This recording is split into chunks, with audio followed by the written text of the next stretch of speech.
안녕하세요. 사연에 빠지다의 DJ 민영입니다.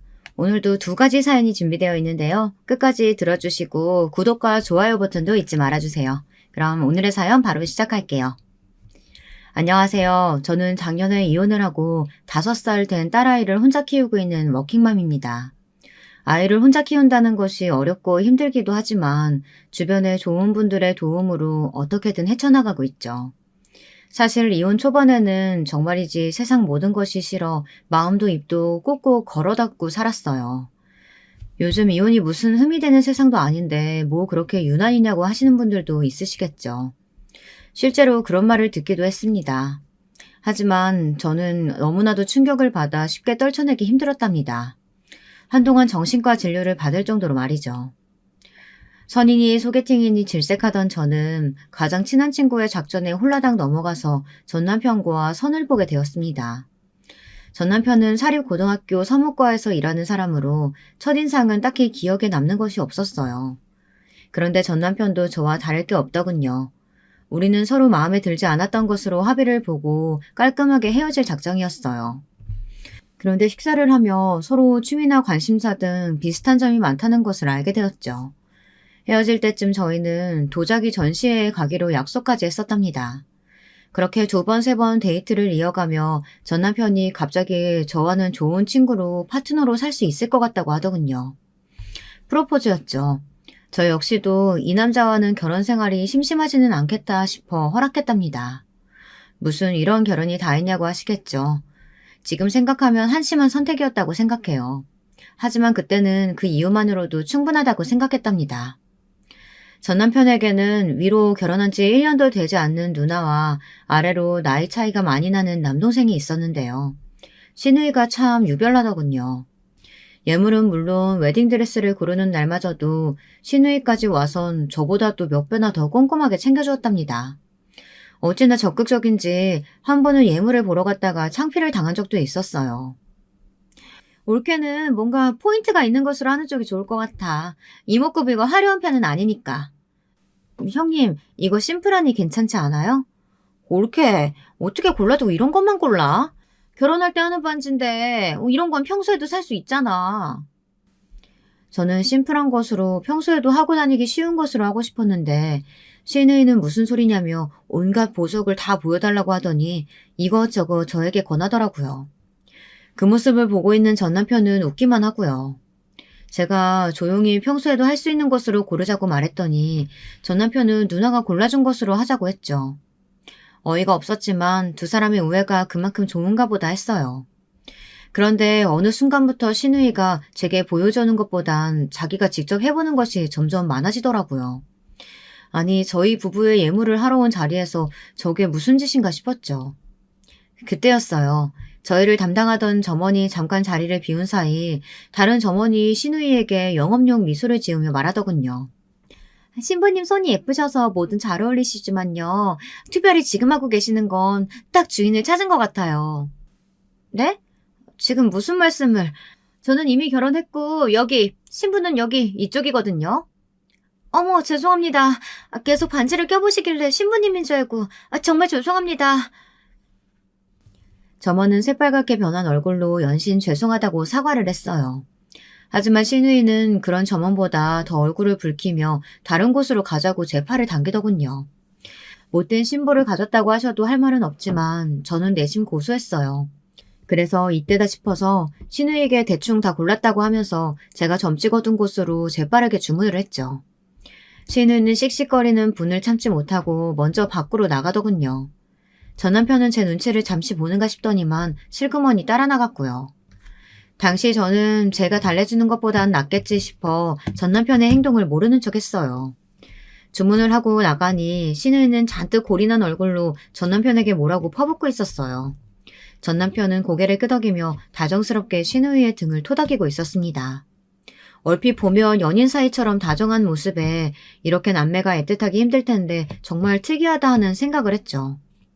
저도 남동생이 있는데 저희랑은 달라도 너무 달랐거든요. 제가 냉큼 다가가자 시누이는 냉큼 제 팔에 팔짱을 끼고는 한마디 했습니다. 올케, 다른 곳 가자니까 결국 여기서 한 거야? 다 선택한 거나 다름없는데요. 뭘 시간 낭비하겠어요. 현님 덕분에 좋은 것들 많이 봤네요. 아니, 나는 올케가 귀찮아하는 것 같아서 좀 도와주고 있었을 뿐인데, 정말 미친 거 아니야? 정말 어이가 없네. 올케는 속도 좋다. 어떻게 저렇게 말하는 곳에서 예물을 해? 말실수야 누구나 할 수 있고, 점원이 사과도 했는데, 그냥 넘어가면 되죠. 신의는 자신이 상처받은 것이 보이지 않느냐고 물었지만, 저는 좋은 날 너그럽게 넘어가자고 말했어요. 신의는 제가 자신의 편을 들지 않았다는 것이 짜증이라도 난 모양인지 전 남편에게 뭐라고 더 하소연을 했어요. 하지만 전 남편도 제가 이미 성금을 지불했다는 말에 난처하다는 얼굴을 하더니 신우이를 달래더군요. 정말이지 지금 생각하면 그 꼴값을 떨고 있었는데 바보같이 눈치도 못 챘다는 것이 너무나 후회스럽네요. 신우이의 만행의 절정은 신혼여행이었어요. 신혼여행제를 어디로 할 것인지 대해 전 남편과 의논을 하는데 신우이가 북유럽을 적극적으로 권하더라고요. 흔히들 가는 바다보다는 북유럽을 돌아보는 것이 좀 더 기억에 남지 않겠느냐고요. 저도 나쁜 생각은 아니라고 생각했어요. 하지만 제가 하나 놓치고 있었던 것이 있었죠. 당시 신우이는 결혼 생활을 하기는 했지만 시아주버님께서 해외 발령으로 나가 혼자 지내고 있었거든요. 그런데 신우이가 저희를 따라 시아주버니를 만나러 간다고 하는 것이 아니겠어요? 형님도 함께 가신다고요? 신혼여행을요? 함께 간다는 게 아니라 나도 남편 보러 가는 거지. 올케도 알다시피 우리 그이가 노르웨이에 있잖아. 도중에 노르웨이로 빠질 거야. 그럼 노르웨이까지 같이 가신다고요? 아니, 경유지까지는 그렇다고 해도 노르웨이로 바로 가시는 게 아니란 말씀이세요? 일이 좀 그렇게 됐어. 그렇다고 누나 혼자 노르웨이까지 가라고 할 순 없잖아. 무슨 일이 생길 줄 알고. 올케, 나 살짝 섭섭하네.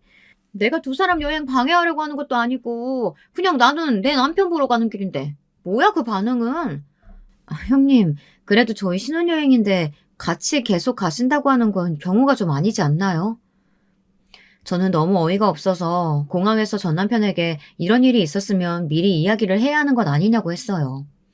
그런데 저는 신우이보다 전 남편의 반응이 더 화가 치밀어 올랐답니다. 전 남편은 제가 당연히 이해해 줄 거라고 생각했다는 거예요. 저는 어떻게 이런 상황을 받아들여야 하느냐고 물었지만 전 남편은 당황스럽다는 얼굴로 저더러 한 번만 이해 좀 해달라고 하더군요. 진짜 저는 그 자리에서 집으로 돌아오고 싶었습니다. 신혼여행이고 뭐고 어떻게 갈 수가 있었겠어요. 그 순간이었어요. 의외의 인물이 공항에 나타난 거 아니겠어요? 바로 시동생이었죠. 당시 고등학생이었던 시동생이 헐레벌떡 공항으로 들어오더니 신우이를 보자마자 왜 여기 있느냐고 화를 내기 시작했죠. 누나는 왜 전화를 안 받아? 매형이 몇 번이나 전화했는지 알아? 지금 매형 한국 오는 비행기 경유지라고 연락 왔다고. 사돈어른이 편찮으셔서 급히 들어오신대. 시어머니가 편찮으시다니. 며칠 전에 전화했을 때는 괜찮다고 하셨는데? 몰라. 하여튼 진짜 내가 누나 때문에 돌겠다. 아니 형이랑 형수 신혼여행 갔는데 누나가 뭐하러 여기까지 배웅을 하러 와. 빨리 가자. 시동생은 미안한 표정을 지으며 조심히 여행 다녀오라고 하고는 혼이 나간 신우이를 데리고 가버렸죠. 이걸 하늘이 도왔다고 해야 할지 어른이 편찮으시다고 하는데 할 말은 아니지만 결혼식을 하자마자 전 남편과 대판 싸우지 않아도 되어서 다행이란 생각이 들었어요. 그런데 그렇게 끌려나가는 신우이를 바라보는 전 남편의 얼굴이 좀 이상하더라고요. 아니 뭐가 그렇게 아쉬운지 얼굴 가득 아쉬움이 뚝뚝 떨어지고 있었죠. 당신 얼굴이 왜 그래? 형님이랑 같이 못 간 게 그렇게 아쉬워? 누나가 아이슬란드 가는 거 엄청 기대했거든. 타이밍이 좀 아깝네. 아깝기는 무슨. 세상에 아무리 남매가 애틋해도 신혼여행 같이 간다는 게 말이나 되는 소리야? 진짜 방금까지 나 이 여행이고 나발이고 다 때려칠 생각이었거든. 저의 솔직한 표현에 전 남편이 얼굴을 딱딱하게 굳히고는 그렇게 생각하는 저에게 실망했다고 하더군요. 저는 길을 의심했어요. 실망이라뇨. 실망을 하려면 제가 해야 하는 거 아니니까. 아니, 이 사연을 듣고 계신 분들은 어떻게 생각하세요? 제가 이해심이 부족한 그런 상황인가요? 아니잖아요. 그렇게 저는 전 남편과 신혼여행을 냉랭한 분위기 속에 시작했습니다. 저는 이렇게 여행하는 것이 의미가 있을까 비행기 속에서도 오만 가지 생각이 들었어요. 그냥 경유지에서 다시 돌아올까 생각을 했고요. 그런데 경유지에 도착해서 전 남편이 미안하다고 제게 사과를 하더군요. 자신의 생각이 짧았다고 하면서. 단지 자기는 시누이가 혼자서 노르웨이까지 간다는 것이 좀 불안해서 같이 가자고 한 것뿐이라고. 그런데 저의 기분을 생각하지 못했다면서 말이죠. 전 남편이 또 이렇게 사과를 하자 기분 나빴던 마음이 좀 풀리는 것 같았어요. 좋은 날이잖아요. 그래서 저는 전 남편의 사과를 받아주고는 남은 시간을 충분히 즐기고 돌아왔어요. 드라마나 주변 이야기만 하더라도 시집살이가 보통이 아니라는데 저는 그런 것들은 전혀 없었어요. 제사도 없었고 명절에도 그저 가족들끼리 모여 식사하는 자리가 고작이었죠. 전 남편은 제가 일에 빠져있는 것에 불만을 표현하지도 않았어요. 전 남편은 퇴근이 일정했고 거기다 요리가 취미라며 저녁도 담당했죠. 제가 야근한다고 늦는 날이면 회사까지 저를 데리러 오기도 했고요. 지인들은 제가 전생에 나라를 구한 것이 분명하다고 부럽다고 난리였어요. 결혼 1년이 되면서 저희 부부에게도 새 생명이 찾아왔고 곧 건강한 딸아이를 낳을 수 있었습니다. 그런데 임신 기간 동안 좀 이상한 일이 있었어요. 원래 시누이가 일주일에 몇 번은 저희 집에 왔었거든요. 혼자 저녁 먹기 싫다고 하며 같이 밥을 먹자고 오는 일이 대부분이었어요. 야근을 마치고 집에 오면 시누이와 전 남편이 둘이서 술을 마시고 있기도 했고요. 전 남편과 의논할 일이 있어서 왔다는데 의논을 하러 왔다면 이야기만 할 것이지 술은 왜 마시는지 이해가 되지는 않았어요. 하지만 저는 그저 남매 사이가 좋구나 이 정도로 생각하고 넘겼죠. 그런데 시누이는 제가 임신했다는 소식을 듣자마자 아예 저희 집 발길을 끊어버렸지 뭐예요. 심지어 전화 한 통도 없었죠. 전 남편은 시누이가 잠시 시아주버님께 갔다고 하며 신경 쓰지 말라고 하더군요. 신혼여행 때 혼자 보내기 걱정스럽다고 말하던 사람이 무슨 바람이 불었는지 대수롭지 않다는 듯 반응하는 것이 좀 이상하기는 했지만 저는 그런가 보다 했죠. 제가 워낙 입덧이 심해 몸이 힘들다 보니 시누이에 대한 생각은 완전히 사라졌거든요. 그러던 어느 날이었어요. 분명 노르웨이에 있어야 할 시누이를 백화점에서 본 것이죠. 8개월쯤이었어요. 병원을 갔다가 친정어머니와 백화점에 좀 갈 일이 있어 기다리고 있는데 시누이가 유아복 전문점에서 친구랑 이야기를 하며 이것저것 보고 있더라고요. 우리 아이한테 뭘 사주려고 하나 보다 싶어 아는 척할까 했는데 때마침 친정어머니가 오셔서 그냥 넘어갔죠. 그래서 그날 저녁 전 남편에게 시누이가 한국에 왔느냐고 물었는데 당황하며 아직 노르웨이라고 하는 거예요. 그러면서 갑자기 시누이 이야기는 왜 꺼내느냐고 물었죠. 백화점에서 본 것 같아서 분명 유아복 매장에서 친구랑 있는 모습 본 것 같은데 말이야. 백화점? 오늘 백화점 갔었어? 병원 가는 날이잖아. 병원 갔다가 엄마랑 백화점에 좀 다녀왔지. 아는 척 하려는데 엄마가 오셔서 그냥 왔어. 아니 당신은 백화점에 가면 간다고 말을 해야지 왜 연락도 없이 가고 그래? 저는 순간 당황해서 할 말을 잃고 전 남편을 빤히 바라보았어요. 아니 백화점에 간 것이 무슨 큰 죄라고 이렇게 정색까지 하고 저를 추궁할 일인가 싶더군요. 못 갈 곳을 간 것도 아닌데 말이죠. 그래서 말을 왜 그렇게 하냐고 화를 냈더니 전 남편이 순간 당황하며 말을 얼버무리더군요. 아무리 장모님이 오셨어도 혼자서 그 많은 사람들이 있는 곳에 갔다고 하니까 걱정돼서 그러지. 나한테 말했으면 같이 갔을 텐데 싶어서 몸도 무거운 사람이. 당신 내가 걱정돼서 하는 말은 맞아? 아니 그냥 시누이 봤다고 했을 뿐인데 그렇게 짜증날 일이냐고. 누나 한국에 없다는데 왜 자꾸 봤다고 그래? 왜 소리를 지르는데? 시누이 이야기를 꺼내자 전 남편이 버럭하고 소리를 지르더군요. 저 역시 더 이상 참지 못하고 같이 소리를 질렀습니다. 거실에는 정적이 흘렀어요. 저는 화를 가라앉히기 위해 주먹을 불끈 쥐었고 전 남편은 제가 소리를 질렀다는 것에 충격을 받은 얼굴이었어요. 저는 더 이상 그 자리에 있지 못하고 방으로 들어갔습니다. 얼마 후 전 남편이 미안하다며 문을 두드렸지만 저는 나가보지도 않았어요. 그 사건 이후로 한동안 전 남편은 매일같이 미안하다며 저를 달래주었지만 저는 좀처럼 기분이 나아지지 않았죠. 그렇게 냉전은 일주일 정도 이어졌습니다. 시누이가 다시 저희 집에 오기 시작한 것은 딸아이가 태어난 지 6개월 정도 되었을 때였어요. 노르웨이에서 사왔다고 하는 선물을 가져와서는 그동안 자주 못 와서 미안하다고 하더군요. 그리고는 딸아이를 한참 보고 있더니 한 번만 안아볼 수 없겠냐고 물었어요. 낯가림이 있는 아이도 아니어서 그러라고 했죠. 그런데 시누이는 딸아이를 무슨 헤어진 연인을 만난 사람처럼 꼭 끌어안더라고요. 그걸 보는데 기분이 묘했어요.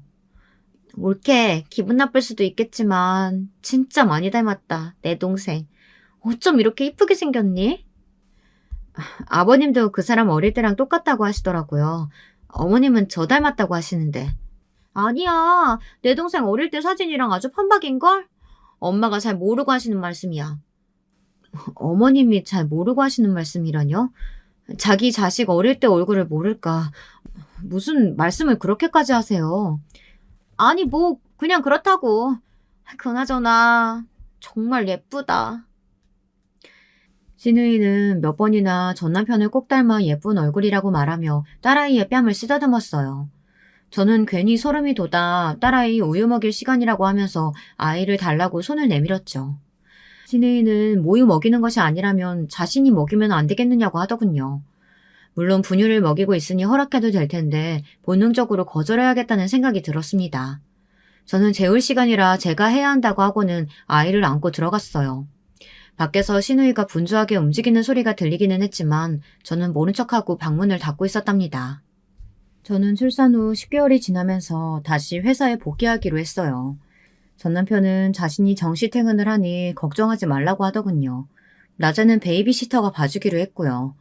물론 불안하고 걱정은 되었지만 며칠 지켜보니 어렵게 구한 만큼 믿을 수 있는 분이더라고요. 그래서 안심하고 출근을 했죠. 그렇게 육아와 직장을 병행하던 어느 날 베이비시터가 상담을 하고 싶다고 하더군요. 그래서 저는 집으로 와달라고 부탁을 했는데 저만 따로 밖에서 보고 싶다고 하셨어요. 저는 무슨 일인가 싶어 전 남편에게 아이를 맡기고 나갔죠. 제가 이런 말씀 드리기 애매하기는 한데 그 신우이라는 분이요. 매일같이 오셔서 저한테 자꾸만 이래라 저래라 하시는데 제가 좀 당황스럽네요. 네? 형님이 오신다고요? 저는 그런 소리 못 들었는데요. 아이가 보고 싶다고 하시면서 오시는 것도 뭐 그럴 수 있다고 생각하지만 저는 아이를 봐주는 사람이잖아요. 댁 살림은 제가 할 일이 아니고요. 처음부터 그런 계약이었죠. 그런데 매일같이 오셔서는 애를 품에 안고 내려놓지를 않으세요. 그러면서 저한테 청소해라, 밥해라 막 일을 시키시는데 저도 더 이상 참기 힘들어서요. 이럴 거면 그냥 가정부를 구하시는 것이 나을 것 같아요. 저는 베이비시터의 이야기에 충격을 받았습니다. 아니 도대체 신우이는 저도 남편도 없는 집에 와서 제 딸아이를 데리고 뭐 하는 짓인가 싶었죠. 저는 정말 죄송하다고 사과를 드리고는 따로 이야기를 좀 해보겠다고 했어요. 하지만 베이비시터의 이야기는 그것으로 끝이 아니었어요. 바깥분도 알고 계세요. 퇴근하실 때까지 계시거든요. 그이도 알고 있다고요? 언제부터요? 설마 지금까지 계속 그이가 올 때까지 형님이 계셨어요? 네. 퇴근해서 오시면 저더러 빨리 가라고 그 신우이 분이라는 그분이 짜증을 내시더군요. 저도 정말 이런 상황은 처음이라 말씀을 드려야 할 것 같아서요. 저는 앞으로 이런 일은 생기지 않도록 하겠다는 말과 함께 괜찮으시다면 베이비캠을 좀 달아도 되겠냐고 물었죠. 베이비시터는 그것도 이상하다고 하면서 왜 처음부터 달지 않았느냐고 물었어요.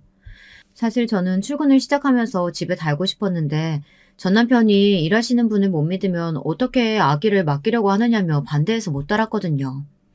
베이비시터를 만나고 돌아온 저는 전 남편에게는 비밀로 하고 아기 침대가 있는 방에 캠을 달아두었어요. 물론 표신하지 않게 말이죠. 그리고 달아둔 지 3일 만에 저는 베이비시터가 말하는 것이 무엇인지 알 수 있었답니다. 캠을 단 다음 날 바로 신우이가 화면에 잡히더군요. 신우이는 딸아이를 보자마자 혀 짧은 소리를 내며 품에 안더니 너무 보고 싶었다고 아주 난리도 이런 난리가 없더라고요. 거기까지는 저도 아이를 예뻐하는구나 하고 넘어가려고 했어요. 그런데 신우이는 아이를 안아들고는 엄마라고 해보라면서 자꾸 말을 시키더라고요. 정말이지 충격이 아닐 수 없었어요. 아니 감히 제 딸아이를 안고는 엄마라고 불러보라니 이게 말이 되는 소리냐고요. 저는 신우이가 눈앞에 있었더라면 당장이라도 달려들어서 머리채를 잡아 비틀고 싶은 그런 심정이었어요. 하지만 신우이는 그 다음날에도 또 그 다음날에도 캠에 계속 등장을 하더군요. 베이비시터의 말처럼 매일 와서 아이를 안고는 베이비시터에게 화를 내더라고요. 아이 침대에 깔아둔 이불은 왜 이 모양이냐부터 시작해서 아이가 입고 있는 옷은 왜 이렇게 싸구려냐 이렇게 투덜대기도 했죠. 심지어 딸아이의 밥은 자신이 알아서 할 테니 점심이나 제대로 차리라고 하며 음식 간이 싱겁다고 짜증을 내기도 했습니다. 정말 정신이 아득해지는 기분이었어요. 저는 그날 밤 전 남편에게 말했어요. 당신, 형님이 희야 핑계로 매일같이 우리 집에 온다는 사실 알고 있으면서 왜 말 안 했어? 당신 퇴근할 때까지 있었다는데, 한두 번이 아니라는데, 당신 왜 말 안 했는데? 베이비시터가 그래? 믿을 만한 사람이라고 하더니 입이 왜 이렇게 가볍대? 바꿔야겠어. 지금 베이비시터를 탓할 문제야, 이게? 그 사람은 아이 봐주는 사람이지 가정부가 아니야. 그런데 형님이 오셔서는 가정부처럼 부리시면 어쩌자는 거야. 누나가 우리 희야 이뻐서 그러는데 고맙다고 하지는 못할 망정 지금 화내는 거야? 저는 전 남편의 대꾸에 당황하며 진심으로 하는 말이냐고 물었어요. 전 남편은 이왕 이렇게 된 일 시누이에게 아이를 맡기고 차라리 가정부를 쓰는 것은 어떻겠느냐고 하더군요. 저는 절대 그럴 수 없다고 거절했어요. 전 남편은 남에게 맡기는 것보다 시누이가 더 낫다고 하며 고집을 부렸죠. 저는 참다 못해 엄마라고 불러보라고 하는 영상을 전 남편에게 보여주었어요. 전 남편은 영상을 보더니 사색이 되더군요. 형님이 무슨 생각으로 희애한테 엄마라고 불러보라고 시켰는지는 모르겠지만 나는 기분 나빠. 당신 괴물 달았어? 내가 집에 그런 거 달지 말라고 했잖아. 사람 감시하는 것도 아니고 왜 달아두는데? 이러면서 희야 어떻게 지내는지 궁금해서 달았어. 다른 집들도 다 그 정도는 달아. 베이비시터 분도 당연히 달아둬야 한다고 하더라. 나는 내 집에 그런 거 절대 안 된다고 했지. 당장 치워. 기분 나쁘게 뭐야 진짜. 지금 내가 하는 말이 그게 아니잖아. 형님이 희한테 엄마라고 불러보라고 시킨 그 행동이 기분이 나쁘다는데 뭐라고 하는 거야 지금? 그냥 희아가 빨리 말하면 좋겠다 싶어서 시켰겠지. 누나가 당신한테 좋으라고 한 일을 왜 이렇게 학대 해석하는 거야. 희아한테 엄마 소리 들으면 좋잖아. 저는 전 남편의 말에 어처구니가 없었습니다. 사실 이 문제를 따지고 들면 전 남편이 말한 것과 같은 핑계를 댈 거라고 확신하기는 했거든요. 그런데 정말 그런 소리를 듣고 나니 뭔가 기분이 이상하더라고요. 전 남편은 제가 말을 안 하고 있자 고개를 빳빳하게 들고는 베이비시터 대신에 시누이에게 아이를 맡기고 가정부를 구하겠다고 말했죠. 저는 절대 그런 일은 없을 거라고 했고요. 저는 다음 날부터 친정 어머니에게 말씀드려 딸아이를 친정에 맡기기로 결심했습니다. 친정이 멀리 있는 것도 아니고 아침에 출근하는 길에 있었기 때문에 충분히 가능했죠. 전 남편은 딸아이 힘들게 무슨 짓이냐고 했지만 그 나이에 어린이집 가는 아이들도 있다는 말로 전 남편의 반대를 딱 잘랐어요. 오히려 저는 왜 시누이에게 맡겨야 하느냐고 따져 물었죠. 시누이가 카페를 운영하는 것으로 알고 있는데 카페는 어떻게 하고 아이를 맡아준다고 하는 것인지 이해가 되지 않는다고 물었답니다.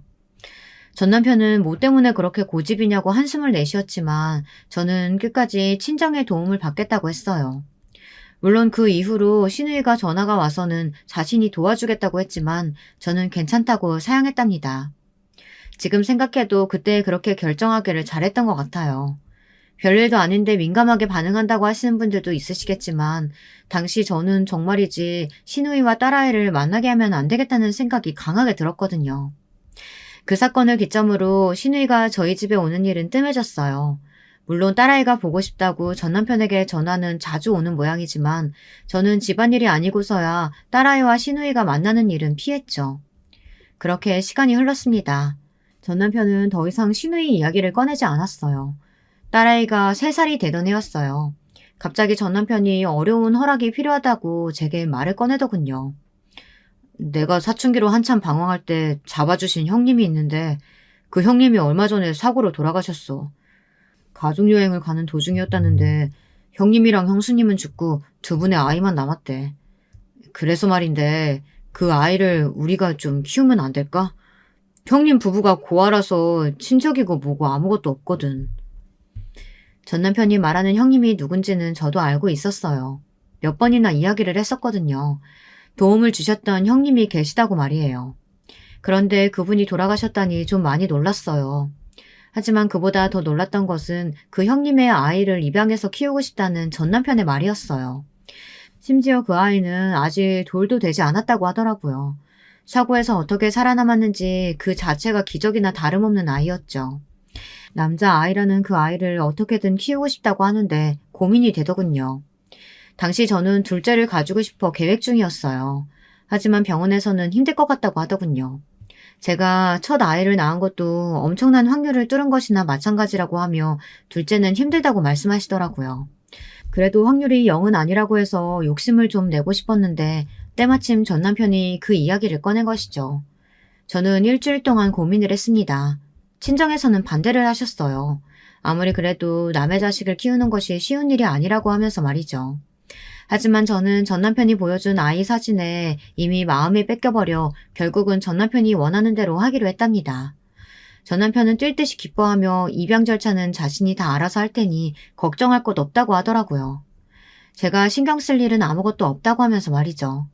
분명 제가 할 것들이 있을 텐데 하며 의아하기는 했지만 저는 새로 생긴 아들을 맞이할 준비만으로도 정신이 없었습니다. 그래서 그냥 전 남편에게 온전히 맡겼답니다. 막내가 집에 오면서 시누이는 또다시 저희 집에 드나들기 시작했습니다. 하지만 이번에는 미리 저한테 부탁을 하더라고요. 전 남편이 말하는 형님이라는 사람은 자신에게도 은인이나 다름없는 분이라고 하면서 이렇게라도 돕고 싶다고 했죠. 당연히 저는 거절했어요. 내가 진짜 올케한테 이렇게 부탁할게. 나 사실 다 들었어. 내가 희아한테 엄마라고 해보라고 했던 거 그냥 희아가 말을 하면 얼마나 이쁠까 싶어서 그래서 제일 먼저 하는 말이 엄마면 올케가 좋아할 것이라고 단순하게 생각했었어. 그게 올케 기분을 상하게 할 줄은 몰랐어. 진짜야. 형님이 그렇게 마음 쓰신 것은 고마운데요. 솔직히 그 영상 보는데 좋지는 않았거든요. 그럼 다 알지. 내가 다 잘못했어. 이번에는 내가 진짜 조심할게. 2번 다시 그런 일 없도록 할 테니까 내가 도와주면 안 될까? 도움을 필요로 하는 사람보다 도와주겠다고 하는 사람이 더 애원하는 무슨 이런 상황이 있나 싶더군요. 개그 프로그램도 아니고 말이죠. 저는 신우이가 너무 간절하게 부탁을 해서 못 이기는 척하고 넘어가기로 했어요. 어차피 딸아이는 어린이집 종일반을 다니고 있었고 저도 딸아이 하원 시간에 맞춰서 퇴근하고 집에서 재택근무를 하는 중이라 잠깐은 괜찮겠다 싶더라고요. 그래서 신우이의 제안을 받아들이기로 했죠. 신우이는 약속했던 것처럼 정말 별다른 말도 없이 막내를 잘 챙겨주었어요. 가끔 딸아이가 아파서 어린이집 조퇴를 하는 날이면 저 대신 2아이를 꼼꼼하게 챙겨주었죠. 집에 캠을 달아두었는데 캠으로 봐도 별다른 특이점이 없더라고요. 저는 내심 신우이에게 고마운 마음이 들기도 했죠. 제가 배 아파 낳은 자식은 아니지만 막내는 정말 눈에 넣어도 아프지 않을 만큼 예뻤어요. 가족끼리 나가면 다들 남매가 부부를 참 많이 닮았다는 이야기를 하더라고요. 피 한 방울 섞이지 않은 막내가 우리 부부를 닮았다는 이야기에 내심 다행이란 생각도 들었어요. 그 말이 얼마나 무시무시한 소리인 줄도 모르고 좋아하기만 했죠. 해가 바뀌고 저는 바로 막내도 딸아이가 다니는 어린이집에 보내기로 했어요. 물론 신우이가 너무 빠르다고 반대를 했지만 저는 깔끔하게 무시했죠. 그 뒤로도 신우이가 저 몰래 어린이집에 몇 번이나 찾아가서는 막내와 딸아이를 데리고 가려고 했지만 제가 미리 부탁을 드려뒀기 때문에 어림도 없었죠. 전 남편은 신우이가 아이들을 만나는 것이 뭐가 잘못이냐고 했지만 저는 주말에 집에 오시면 되지 않느냐고 말하고는 왜 엄마 아빠도 없는데 갑자기 고모가 나타나서 아이들을 데리고 가느냐고 반문했어요. 당연히 전 남편은 그 어떤 반론도 하지 못했고요. 그렇게 묘한 신경전이 이어지던 어느 날 대형 사고가 터지고 말았죠. 친정 어머니께서 넘어지시면서 허리를 다치셨다는 소리에 저는 아이들을 데리고 친정에 다녀오겠다고 했죠. 전 남편은 힘들게 둘을 어떻게 데리고 가느냐며 막내는 자신이 보겠다고 했어요. 사실 어른으로서 그렇게 나오시면 안 되지만 친정 어머니께서는 막내를 꺼려 하셨거든요. 뭔가 단정 지을 수는 없지만 꺼름직하다는 표현을 쓰셨고요. 그 때문에 저하고도 많이 싸우기도 했답니다. 그런 상황이었기에 저는 남편의 권유대로 딸아이 손만 잡고 친정으로 갔어요. 아빠 혼자서 엄마 간호하기는 힘드실 테니까 3일 정도만 친정에 다녀올게. 무슨 소리야. 장인어른이 어떻게 그 힘든 일을 하셔. 일주일은 있어야지. 병원에서도 일주일은 조심해야 한다고 했다면서. 당신이 곁에서 도와드려야지. 괜찮겠어? 일주일이나 막내랑 둘이서? 나도 퇴근하고 찾아뵐게. 그리고 막내가 워낙 순하잖아. 괜찮아. 전 남편은 걱정하지 말고 친정 어머니 건강만 신경 쓰라고 했어요. 정말 고맙더라고요. 남동생이 해외에 나가 있어서 자식이라는 저밖에 없는 상황이었거든요. 저는 전 남편의 든든한 외조로 마음 놓고 친정에 있을 수 있었죠. 전 남편은 퇴근길에 들러서는 친정 어머니 불편한 점은 없는지 살뜰하게 챙겨주었어요. 덕분인지 친정 어머니께서는 눈에 띄게 좋아지셨답니다. 친정 어머니께서는 전 남편과 막내만 집에 있는 것이 걱정이 된다고 하시면서 저더러 하루라도 빨리 가라고 하셨죠. 친정 아버지께서도 남동생이 귀국 일정을 당기기로 했다고 하면서 가라고 하셨어요. 그래서 저는 원래 약속했던 날짜보다 하루 먼저 딸아이와 집으로 향했어요. 전 남편 퇴근 전에 집안 청소도 좀 하고 막내랑 시간을 보낼 생각이었어요. 그런데 어린이집에서 저는 놀라운 이야기를 들었어요. 딸아이와 저와 있어서 어린이집에 안 갔지만 막내도 계속 안 나왔다고 하더라고요. 저는 당황스러운 마음에 서둘러 집으로 향했죠. 문을 열고 들어가니 고요하더라고요. 현관에 전 남편의 신발이 보였어요. 저는 오늘 전 남편이 결근이라도 한 것인가 싶어 방문을 두드렸지만 아무도 없더라고요. 혹시 산책이라도 갔나 싶어 아이 방을 열었는데 막내가 침대에서 잠들어 있더군요. 저는 혼란스러운 마음에 이게 무슨 상황인가 싶어 전 남편에게 전화를 걸었어요.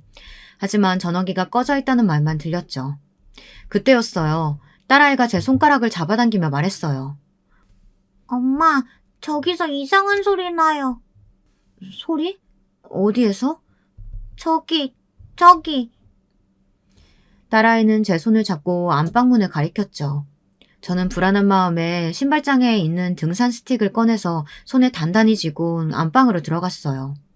그리고는 딸아이에게 조용히 하라고 하며 장롱을 가리켰죠. 이곳에서 나는 소리가 맞느냐고 물었더니 딸아이가 고개를 끄덕였어요. 저는 우선 딸아이를 밖으로 보내고는 방문을 닫고 조심스럽게 장롱 손잡이를 잡았어요. 처음에는 이상한 소리라고 해서 그냥 기계 소리인가 했는데 장롱 손잡이를 잡는 순간 누군가 있다는 느낌이 확 들었답니다.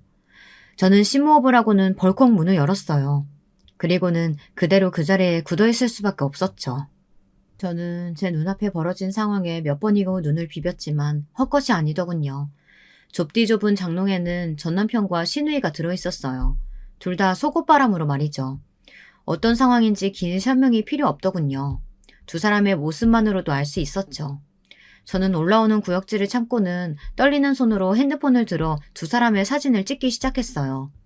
딱히 무언가를 생각하고 행동으로 옮긴 것은 아니었어요.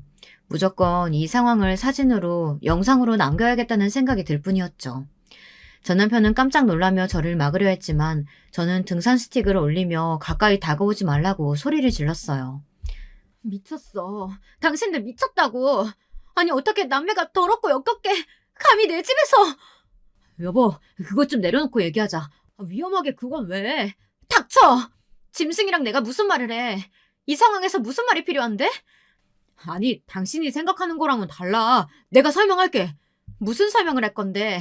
어떤 상황이면 남매가 팬티 바람으로 장롱에 들어가 있을 수 있어? 이 대낮에? 그것도 내가 없는 집에서? 저는 전 남편이 보는 앞에서 바로 시댁으로 전화를 걸었고 당장 저희 집으로 오시라고 했죠. 저와 전 남편이 실랑이 하는 사이 속옷만 입고 있던 시누이는 급하게 옷을 챙겨 입더군요. 그런데 시누이가 입고 있는 옷이 눈에 띄었어요. 바로 제 옷이었어요. 저는 너무 화가 나서 바로 시누이에게 달려들었어요. 어디서 내 옷을 입고 있어? 미쳤어? 당장 벗어! 오케이, 정신 좀 차려. 나 좀 말려봐. 시누이는 전 남편을 부르며 저를 말리라고 했지만 전 남편은 제가 소리를 지르며 손에 잡히는 대로 던지자 놀라면서 물러섰죠. 저는 시누이가 입고 있는 옷을 당겨 찢어버렸어요. 당황하는 시누이에게 다가간 전 남편은 시누이를 등 뒤로 숨기고는 저에게 언성을 높이더군요. 당신, 무식하게 이게 무슨 짓이야. 말로 좀 하자고. 뭐? 무식? 남매가 이런 짓거리 하고 있었는데 누구더러 무식하대. 그러는 너는 뭔데? 짐승이랑 다를 바가 없는 너는 뭐냐고. 말 조심해. 짐승이라니. 알지도 못하면서 함부로 말하지 말라고. 입이 10개라도 할 말이 없어야 할 전 남편은 뭐가 그렇게 떳떳한지 눈에 불을 켜고 저에게 화를 내더군요. 사람이 너무 화가 나면 숨이 턱 막히면서 말도 안 나온다고 하던데 딱 제 상황이 그랬어요. 닫힌 문으로 딸아이가 우는 소리가 들렸습니다. 저는 급하게 문을 열고 나가 딸아이를 품에 안았어요. 언제 일어났는지 막내도 울며 저를 찾더군요. 그때였어요. 벌써 옷을 챙겨 입었는지 시누이가 달려가서 막내를 안아올리는 것이 아니겠어요. 저는 아이들이 놀랄까봐 소리도 지르지 못하고 으르렁거리듯이 신우이에게 막내를 내려놓으라고 말했어요. 막내 역시도 저에게 손을 뻗으면서 엄마라고 불렀죠. 그때였어요. 내가 네 엄마야. 저 사람이 아니고 내가 네 엄마라고. 뭐? 지금 뭐라고 했어? 엄마라니? 내 배 아파서 낳은 내 자식이라고. 내가 네 엄마라니까? 저는 신우이의 말에 정신이 아득해지려는 것을 겨우 붙잡았습니다. 자기 배가 아파서 낳은 자식이라니. 저는 삐걱거리며 전남편을 향해 고개를 돌렸어요. 은은의 아들이라며 입양하자던 전남편은 제 눈을 피하며 고개만 숙이고 있었죠. 저는 휘청거렸어요. 그리고는 구역질이 치밀어 올라 결국 화장실로 달려가 변기를 붙잡고 몇 번이나 속에 있는 것을 개원했죠. 나오는 것도 없는데 구역질이 자꾸만 치밀어 오르는 것이 미칠 것 같더라고요. 딸아이가 울면서 제게 와서는 엄마라고 부르는데 온몸이 떨리면서 눈물이 나기 시작했어요. 제가 그동안 무슨 짓을 했나 생각이 들면서 저것들이 진짜 인간인가 싶었답니다. 이게 다 무슨 일이야? 너는 왜 여기 와 있고? 며느리는? 아가! 무슨 일이기에 이 난리야? 애들은 왜 다 울고 있어? 시부모님의 등장에 딸아이는 울면서 엄마가 아프다고 난리였죠. 시어머니께서는 놀란 얼굴로 오셔서는 저를 부축해 주시며 무슨 일이냐고 하셨고요. 저는 순간 과연 시부모님들이 전남편과 신우이의 관계를 몰랐을까 생각이 들더군요. 저는 부축을 밀쳐내며 말했어요. 두 분 알고 계셨죠? 이 사람이랑 형님, 두 사람 어떤 관계인지 알고 계셨죠? 그렇죠? 저의 확신하찬 말에 시아버지께서는 두 눈을 질끈 감으셨어요. 시어머니께서는 전남편과 신우이를 번갈아 바라보며 이를 꽉 깨무셨고요. 그 모습에 저는 대답이 필요 없다는 생각이 들었죠. 떨리는 손으로 딸아이를 품에 안고는 벌떡 몸을 세웠습니다. 시어머니께서는 설명을 하겠다고 하셨지만 저는 더러운 손들 다 치우라고 하며 현관으로 걸어갔어요. 내가 먼저였어. 우리 사이에 끼어든 사람은 너였다고. 더럽다고? 우리가? 우리가 왜 남매야? 피 한 방울 섞이지 않았는데 우리가 무슨 남매? 뭐라고? 그게 무슨 소리야? 피가 섞이지 않았다니. 우리는 부모님이 재혼하시면서 남매가 된 사이야. 전 남편은 담담하게 신우이와 두 사람의 관계에 대해 말했어요. 중학생 때 시부모님이 재혼을 하셔 가족이 되었다는 말과 함께 두 사람 사이가 보통의 관계가 아니라는 것을 알게 된 시부모님이 두 사람을 떨어뜨리기 위해 신우이 결혼을 강행했다는 것. 그런데 시아 아주버님이 해외로 발령받으며 두 사람이 다시 눈을 피해 만나기 시작했다는 것까지. 제가 결혼하기 이전의 모든 상황에 대해 말했죠. 시부모님은 한숨을 쉬시며 두 분은 막내에 대해서는 정말 모르고 있었다고 미안하다고 하셨습니다. 하지만 저는 도저히 믿을 수가 없었어요.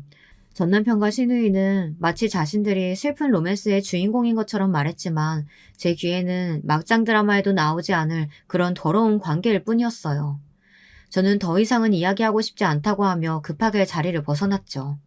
친정에는 언제 들어왔는지 한국에 도착한 남동생이 있더군요. 저는 남동생의 얼굴을 보자마자 참았던 울분을 터뜨리며 모든 이야기를 다 했습니다. 친정 식구들은 무슨 이런 미친 경우가 있느냐며 화를 내다가 막내의 이야기에는 당장 찾아가 전남편이고 신우이고 가만두지 않겠다고 길길이 뛰었어요. 친정 어머니께서는 자신이 뭐라고 했느냐며 막내를 보는데 기분이 좋지 않았다고 하시며 한숨을 내쉬었죠. 친정 아버지는 당장 이혼부터 진행하자고 하시면서 차분하게 말씀하셨어요. 하지만 전화를 하시는 손이 덜덜 떨리고 계셨죠. 친정에서는 하루빨리 이혼을 해 호적부터 정리하자고 하셨어요. 그리고 위자료를 청구하자고 하셨죠. 솔직히 저희가 할 수 있는 것이라고는 그런 것들 뿐이었거든요. 많은 변호사들을 만나봤지만 다들 위자료 청구와 앞으로의 양육비를 두둑하게 받아내는 것을 추천했어요. 하지만 저는 그것만으로는 만족할 수 없었습니다. 제가 어떤 충격을 받았었는데 그날 이후 잠도 제대로 잘 수 없었고 매일을 지옥에서 살아야 하는 기분이었는데 고작 돈으로 해결해야 한다는 것이 마음에 들지 않았습니다. 저는 부모님께 이혼으로 이 문제를 정리할 생각이 없다고 말씀드렸어요. 남동생은 경찰에 신고할 수 있는 것도 아니고 다른 방법이 없지 않느냐고 하며 저를 달래려 했지만 저는 전남편이고 시누이이고 얼굴 들고 밖으로 다닐 수 없게 만들고 싶었어요. 그래봤자 제가 느낀 절망에 비하면 아무것도 아니겠지만요. 적어도 사회적으로는 매장을 시키고 싶었답니다. 저는 며칠을 고민 끝에 전 남편이 일하고 있는 학교로 찾아갔어요. 이따위 일이나 저지르는 인간을 학교에 둔다는 것이 말이 안 되잖아요.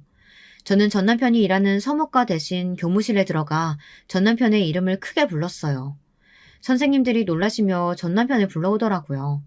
전 남편은 제가 찾아올 것이라고는 상상도 못했다는 얼굴로 제게 밖으로 나가자고 했어요.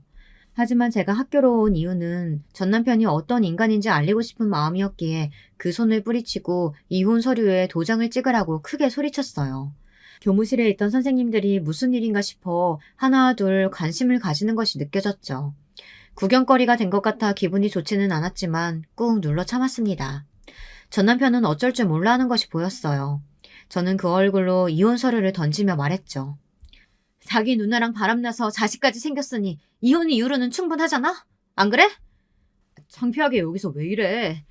창피? 내가? 네가 한 행동은 어떻고? 나한테 너희 두 사람 사이에서 태어난 아이까지 키우게 했잖아. 그럼 대가를 치러야지. 제 이야기가 계속될수록 주변의 웅성거림은 커졌어요. 학교에 일하는 선생님이고 학생들이고 다들 전 남편을 벌레 보듯이 물어보는 것이 썩 마음에 들더군요. 전 남편은 주변을 둘러보며 저를 끌어내려고 했지만 저는 어디다 더러운 손을 대느냐며 소리를 질렀어요. 전 남편이 우왕좌왕하는 사이 저는 빨리 서류에 도장이나 찍으라고 말했죠. 전 남편이 허둥거리며 사인을 하는 모습을 흘끗 보고는 떳떳하게 제 발로 걸어 나왔습니다. 물론 그냥 나오지는 않았고요. 나오면서 전 남편에게 한마디 하는 것도 잊지 않았답니다. 학교에 다니면서 얼굴 부끄럽지 않아? 앞으로 네가 어느 학교 가던 내가 따라다니면서 말해줄 거야. 너 같은 인간이 학생들이랑 한 공간에 있어서는 안 되잖아. 안 그래? 전 남편에게 제가 할 수 있는 복수는 여기가 끝이나 다름없었지만 시누이는 달랐어요. 저는 어떻게 해야 하나 고민하다 우선은 시누이의 시댁 어른들을 수소문했어요.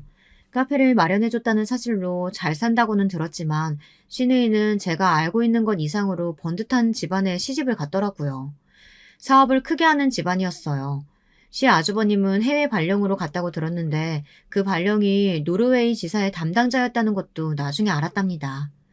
갑자기 찾아간 저를 당황스러운 표정으로 맞이하신 시누이의 시부모님들에게 저는 전 남편과 시누이의 관계에 대해 하나도 빠짐없이 고백했답니다. 제 이야기가 이어지면 이어질수록 어른들의 얼굴은 시시각각으로 달라졌어요. 시누이의 시댁에서는 재혼 가정이라는 것은 알고 있었지만 두 사람이 오래전부터 깊은 관계였다는 것은 당연히 모르고 계셨죠.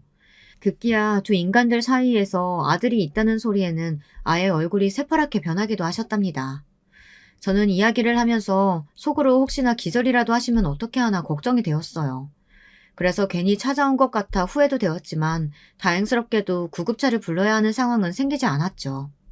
제가 있다는 소리를 들었는지 시누이가 헐레벌떡 들어왔어요.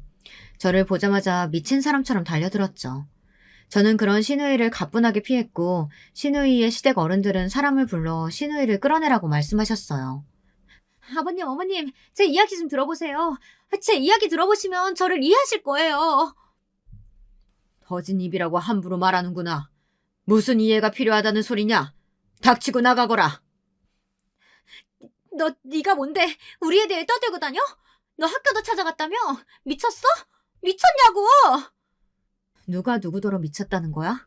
내가 너희들보다 미쳤을까? 짐승 같은 것들이 어디다 대고 소리를 질러? 시누이는 끌려나가면서도 저를 부르며 온갖 저주의 말을 퍼부었어요. 저는 그런 소리들이 하나도 귀에 들어오지 않았죠. 그렇게 시누이가 끌려나가고 조용해지자 시누이의 시아버지께서는 제게 어떻게 했으면 좋겠느냐고 물어보셨어요. 저는 두 사람이 저지른 행동에 맞는 결과를 보기 바란다고 답했죠. 그렇다면 길게 생각할 것도 없어. 나머지는 우리에게 맡겨요. 내가 무슨 수를 써서라도 내 자식 인생에 똥물 끼얹은 것들 용서하지 않을 테니. 그쪽이 원하는 것 이상으로 내가 해주겠소. 그러니 힘들겠지만 모든 거 잊으시게나. 딸도 있다고 들었는데 딸아이를 위해서라도 털어내길 바라네요. 저는 냉정하게 말하는 그분들을 믿고 기다리겠다고 하고는 자리에서 일어났죠. 그 뒤로 무슨 일이 벌어졌는지는 충분히 상상하실 수 있을 겁니다. 전 남편이야 당연히 학교에서 잘렸죠. 거기다 시누이 시댁에서 손을 썼는지 이미 소문이 파다하게 나 그 어떤 학교에서도 일할 수 없을 정도가 되었답니다. 시누이의 이혼은 당연했고 시누이가 하고 있던 카페는 물론 살고 있던 집까지 몽땅 다 빼앗겨 그대로 길거리로 쫓겨났다고 들었습니다. 그것으로 성에 차지는 않았지만 앞으로 두 놈들의 인생이 순탄치는 않겠다는 것에 만족하기로 했어요. 복수를 하고 나면 시원할 줄 알았는데 오히려 더 갑갑하더군요. 그 긴 시간 동안 속아 넘어갔다는 것이 자꾸만 제 숨을 조였습니다. 하지만 제게는 딸아이가 있었고 저를 걱정하는 가족들이 있었어요. 그러니 그대로 계속 주저앉아 있을 수는 없었죠. 아직도 저는 그날의 꿈을 꿉니다. 제가 지금 바라는 것은 그 인간들이 영원히 절망과 고통 속에서 숨쉬기를, 오직 그것뿐이랍니다. 여러분, 두 번째 사연 시작하기 전에 좋아요와 구독 꼭 눌러주실 거죠? 그럼 두 번째 사연 바로 시작합니다. 저에게는 정말로 친하다고 말할 수 있는 소수의 친구들이 있는데요. 그 중에서 한 명이 소위 연예인 수준의 미모를 지녔습니다. 키도 크고 몸매도 늘씬하고 스타일이 좋아요. 서구적인 체형에다가 얼굴도 눈, 코, 입이 다 크고 웃을 때도 시원시원합니다. 거기에 머릿결도 좋아서 청순한 분위기까지 갖췄어요. 저랑은 어렸을 때 한 동네 산 것을 계기로 친해졌는데 나이가 들수록 확 예뻐진 경우입니다. 본인이 뜻이 안 맞아서 그렇지 연예인 해보라고 제의는 엄청 들어왔었어요. 생긴 것만 예쁜 게 아니라 성격도 좋고 괜찮은 대학 나와서 취업도 잘했어요. 이 친구를 한마디로 표현하자면 완벽한 여자인데 바로 이 점 때문에 문제가 생길 줄은 정말 꿈에도 몰랐습니다. 저의 결혼식에 이 친구가 참석하면서부터였죠. 형수님, 저기 저쪽에 남색깔 원피스 입으신 분, 형수님 친구분 맞죠? 저분 남자친구 있으실까요? 네? 아, 제 친구 맞아요. 현재 남자친구는 없는데 그건 왜 물어보세요? 다름이 아니라 바로 제 시동생이 그 친구한테 반해버린 겁니다. 제가 결혼한 남편에게는 3살 아래의 남동생이 있었습니다. 남편하고 2년 가까이 연애를 하는 동안 시동생도 몇 번 봤었어요.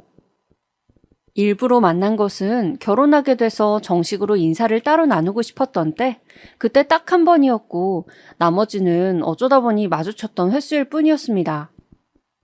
애초에 남편이 자기 남동생하고 썩 살가운 형제지간이 아니다 보니까 그렇게 됐었네요. 그러니까 저도 시동생하고는 별다른 접점이 없었고 친하지도 않았어요.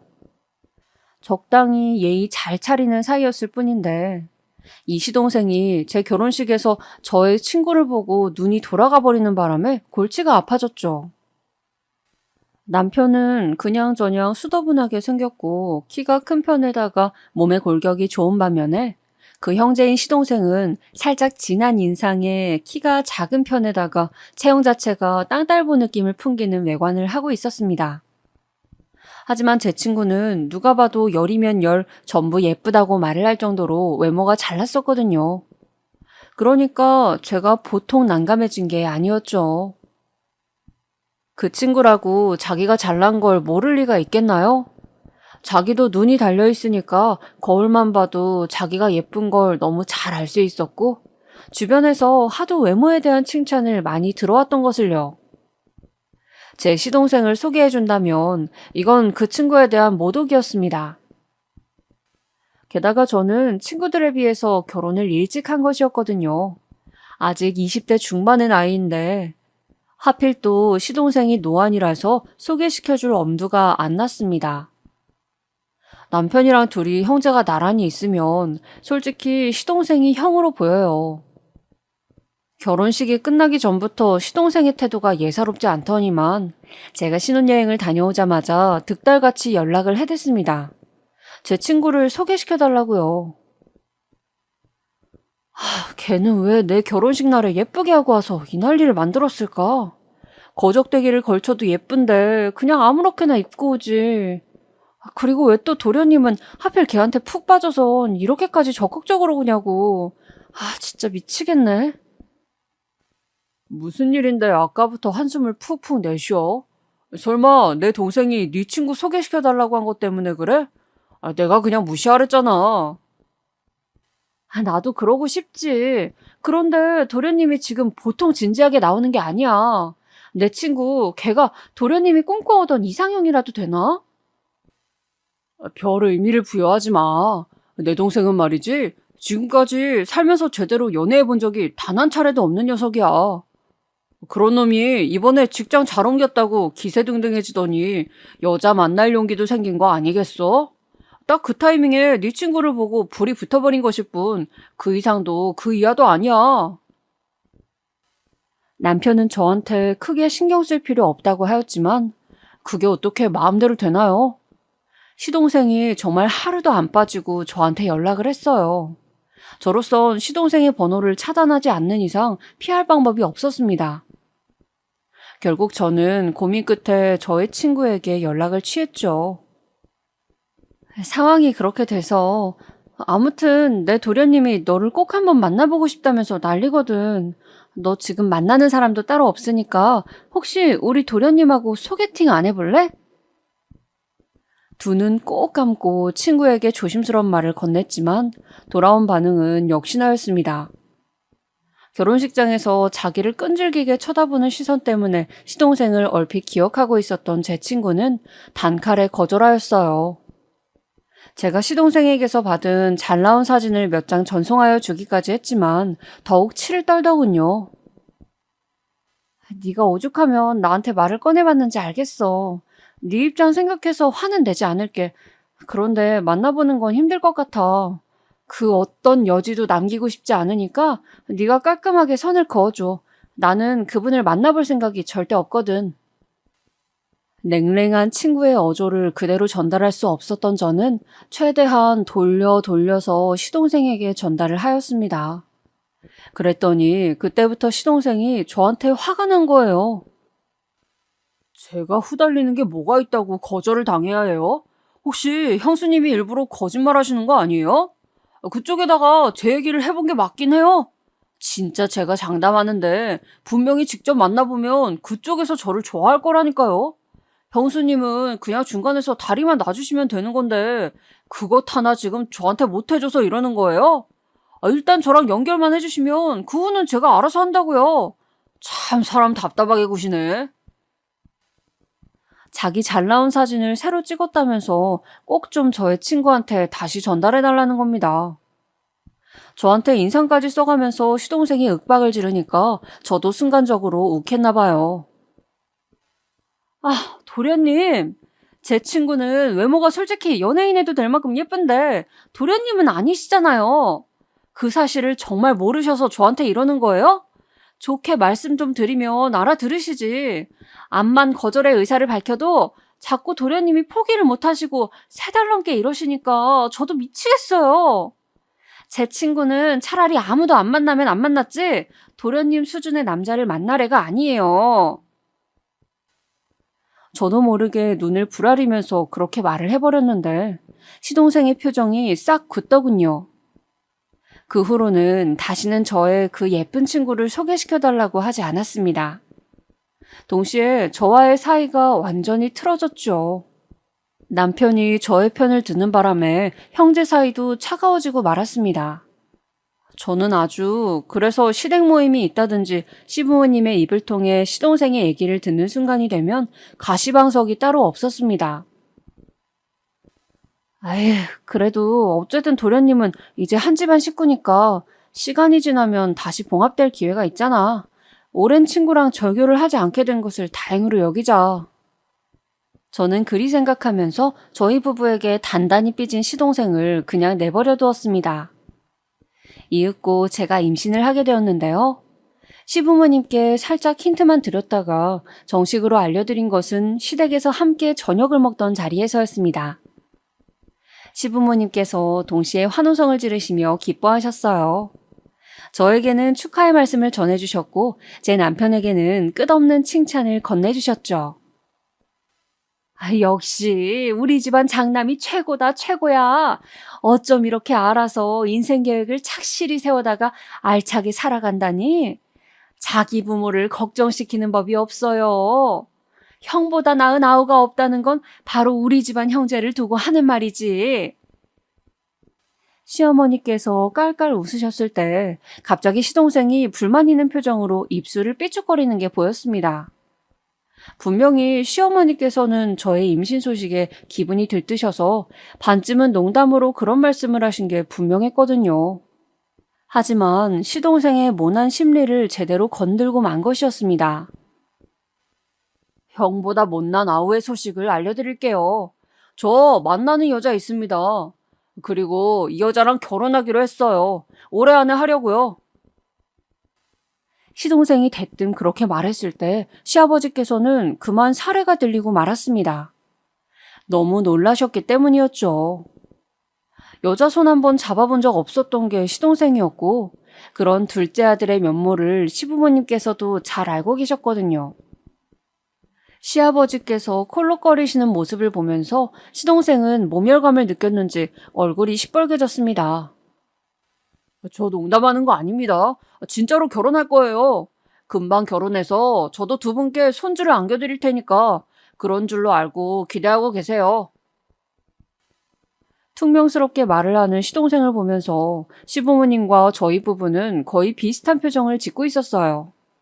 저희 네 사람 모두 네가? 과연? 이라는 반응이었습니다. 허세라고 생각했으니까요. 그런데 이게 무슨 일인가요? 시동생은 진짜로 결혼을 해버렸습니다. 번갯불에 콩 구워 먹듯이 급한 불을 후딱 꺼버리듯이 그렇게 급한 결혼을 감행하였어요. 누가 보면 혼전 임신으로 서두른 줄 알았을 겁니다. 저는 갑자기 생긴 동서가 어떤 사람인지, 시동생과 어떻게 만나서 결혼까지 하게 되었는지 그런 것도 전혀 몰랐습니다. 저는 태교에 힘쓰면서 직장 생활을 병행하기에도 바빠서 그쪽에 신경을 쓸 겨를도 없었어요. 제 와이프가 형수님보다 나이가 어린 거 아시죠? 본인보다 어린 여자라고 시기 질투하지 마시고 잘 대해주세요. 시동생이 대뜸 그런 말을 했을 때 너무 어처구니가 없었지만 별다른 대응도 하지 않았습니다. 무슨 의도로 저한테 그런 말을 하는지 알고 싶지도 않았고요.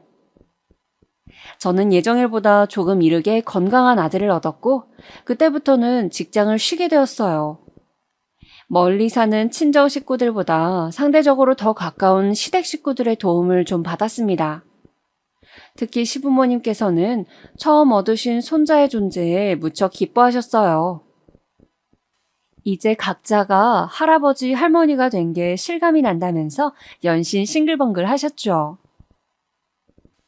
솔직히 시부모님이 가깝고 편하게 느껴진 적이 아직까지 없었는데 내가 낳은 아이를 저렇게 예뻐해 주시는 걸 보니까 괜히 감사한 마음이 들고 그러네. 앞으로 좋은 며느리가 되도록 내가 노력을 해봐야겠어. 저는 출산 후에 시댁에 관해 긍정적인 생각들을 갖게 되었어요. 며느리로서 시댁의 보편적인 장애물을 꼽는다면 아마 시어머니가 될 텐데요. 저 역시 그랬었지만 막상 직접 겪어본 시어머니는 저와 상성이 나쁘지 않았습니다. 그래서 점차 안심이 되었어요. 시어머니나 시누이 문제가 없는 며느리인 저 아주 행운의 주인공이라고 생각을 했었고요. 하지만 설마 동서에게서 문제점을 느낄 줄은 꿈에도 몰랐습니다. 어떻게 보면 저랑 동서는 함께 같은 편을 먹어야 마땅했는데요. 같이 시댁을 상대하면서 둘이 똘똘 뭉치진 못할 망정 초반부터 저희 두 사람은 애매모호하였습니다. 시동생 부부는 시댁보다 저희 집과 더 가까운 위치에서 결혼 생활을 시작했어요. 그곳이 어딘가 하면 시동생의 자취방이었습니다.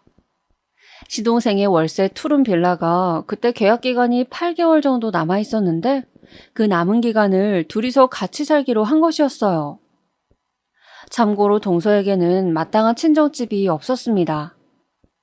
저도 두 사람의 결혼 직전에나 알게 된 사실이었는데 동서의 부모님은 아주 옛날에 이혼을 하셨대요.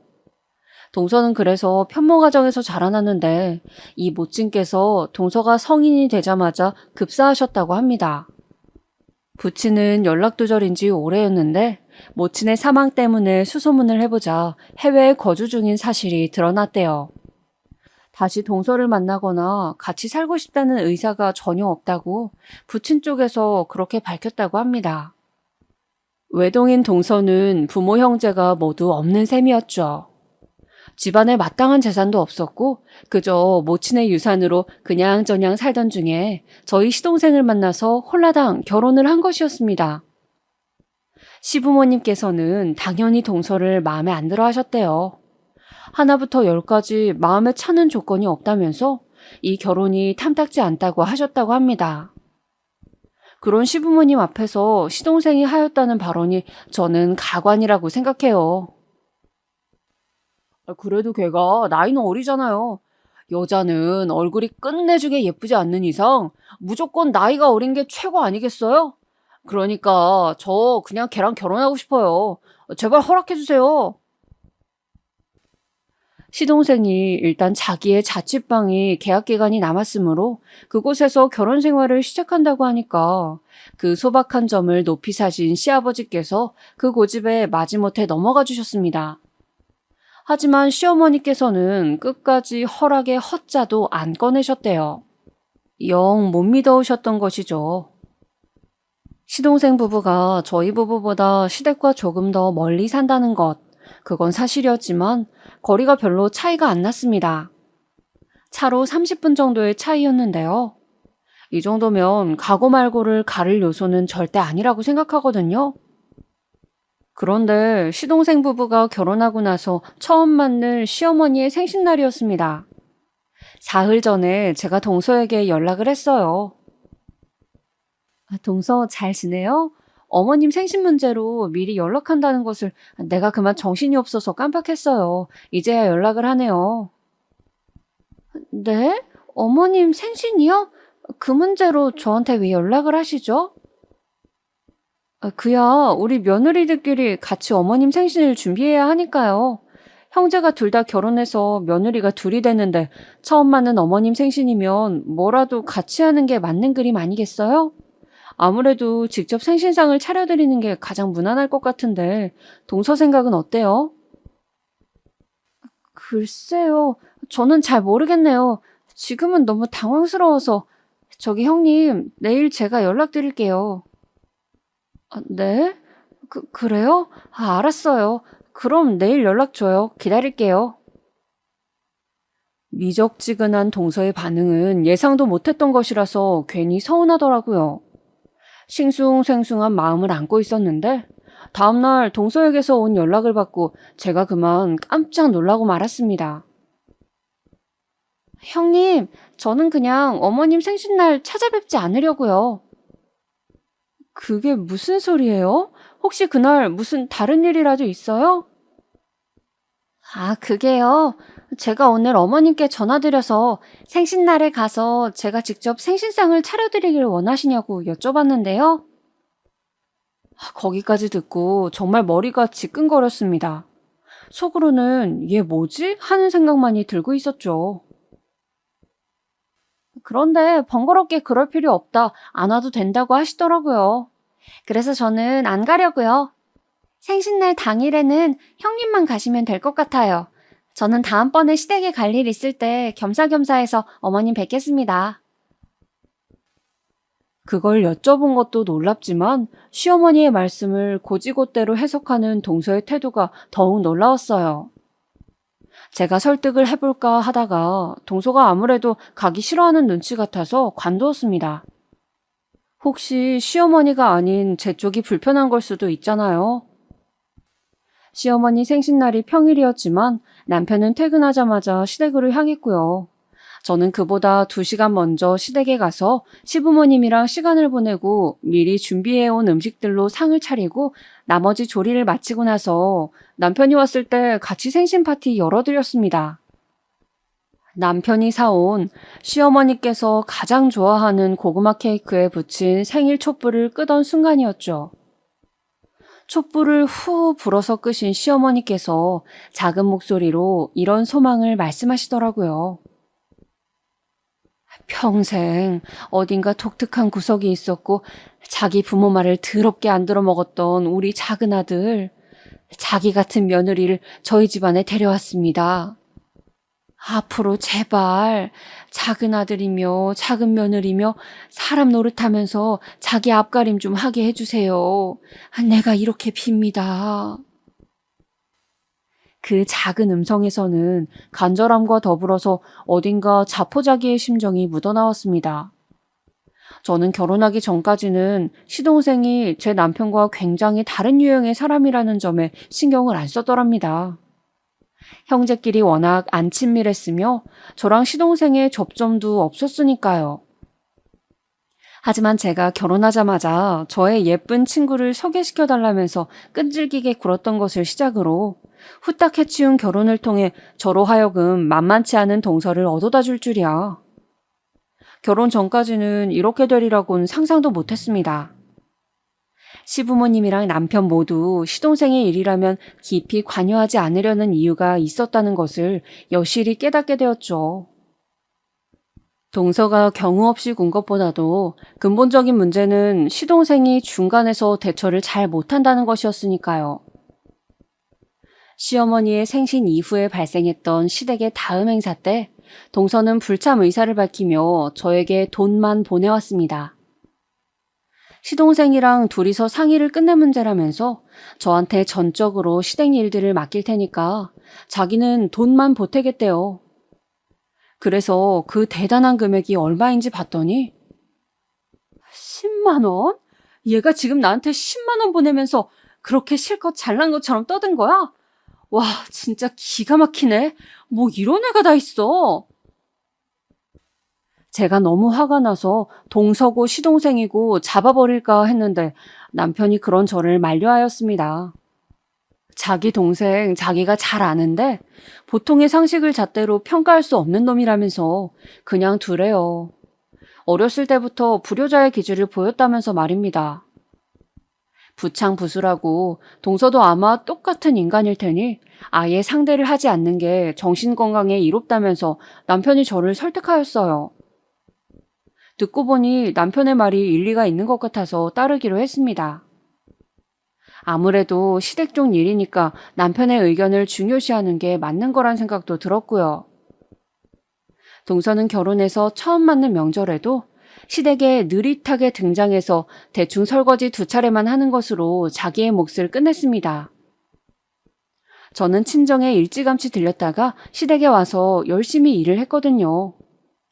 시댁 친척들하고 모여서 여러 가지 음식도 만들고 대화도 나누고 그랬죠.